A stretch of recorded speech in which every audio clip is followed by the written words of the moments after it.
Skyrim players hate Nazeem.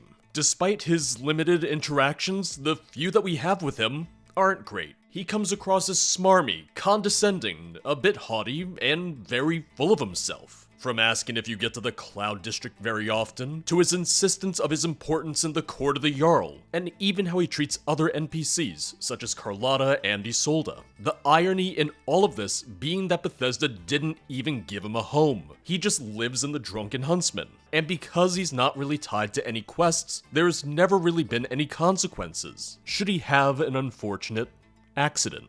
But what if we were to take it a step further, to really knock Nazeem down a peg? What if he were to lose everything, his status, his wealth, even his fine clothes? And that's where Nazeem's Downfall by Holzey comes into play.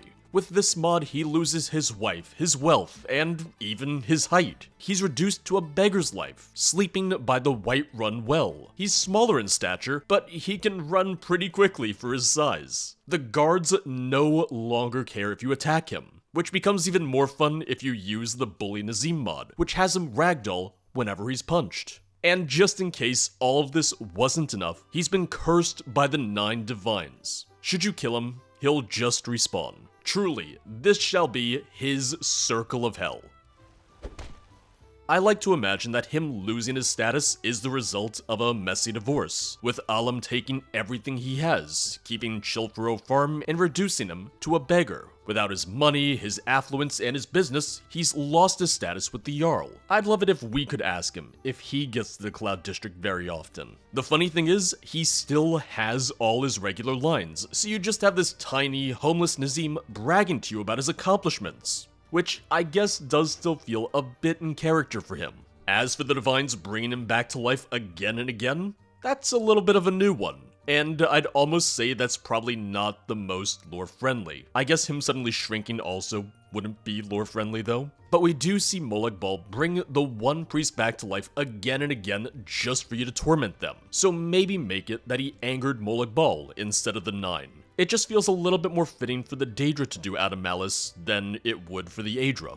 The great thing is that Nazeem plays such a small role in the game, so this really shouldn't cause any compatibility issues in a save game, especially given the fact that he can truly never die. So if you've dreamed of getting your revenge on Nazeem, with no consequences at all, this is a fun little mod to try out. Despite it being a smaller, for fun mod, I'd love to see a bit of content added to it. I'd love if the mod started with him still being his usual self, only to have him lose it all partway through a game. Maybe have a trigger after a certain number of days. You could have a note in the Drunken Huntsman from Alad to Nazeem explaining why she wants a divorce, and her intent to take everything that he has and leave him in ruin. Which, she's never really seemed that happy with their marriage, so this wouldn't surprise me. Maybe have a note by the well that has him explaining his dealings with the Daedra, either for revenge against his ex-wife, or in trying to strike a bargain to get his old life back, only for it to backfire and lead to his eternal damnation as a beggar on the city streets. But either way,